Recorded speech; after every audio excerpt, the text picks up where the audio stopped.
Having witnessed the 2 days of this abundant manifestation of joy and goodwill and happiness in this hall, I felt that it's such a blessing to the world.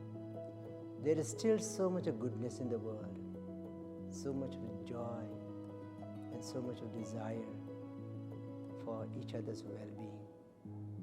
And I was completely submerged in the beautiful emotions that were so palpable in the hall.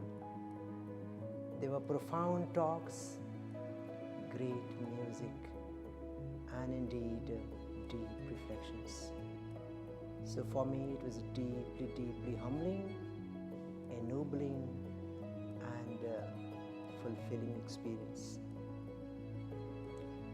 It is so heartening to see that a lot of people around the world are taking a pause to reflect on life, to reflect on the purpose of life and what they ought to do to reduce the mad rush towards a future that many of them are not very sure about.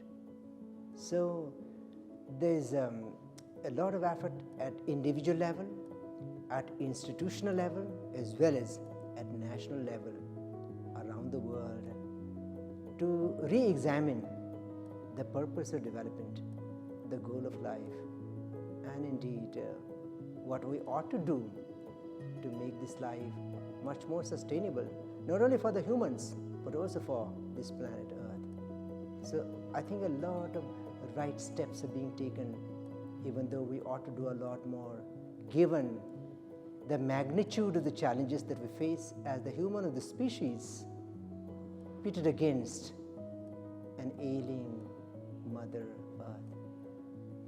I think this conference essentially has been not a gathering as such of people in attendance as well as people on the stage to deliver lectures. It has been in a real sense an experience. The Congress has been an experience for many people. There were deep emotions. There were moments when people were crying, and of course at the same time highly elated by the kind of energy that was galvanized by the speakers. So I think a lot of people will leave deeply reflective, deeply humbled, as well as thinking about how they might make a turn in their life.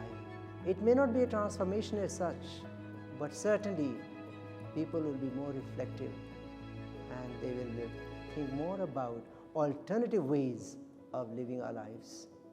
And that, I think that's very, very positive and incredibly heartening. Given the huge expression of positive energy, goodwill, and generosity of heart, I believe that the next edition of this Congress on Happiness is going to be even more important as well as welcoming and compelling for anybody who is interested in making a change in the way they live their lives. So to anybody, anywhere in the world who is interested in the pursuit of happiness, the deepest desire of all humans across time and space, this is the place to come to.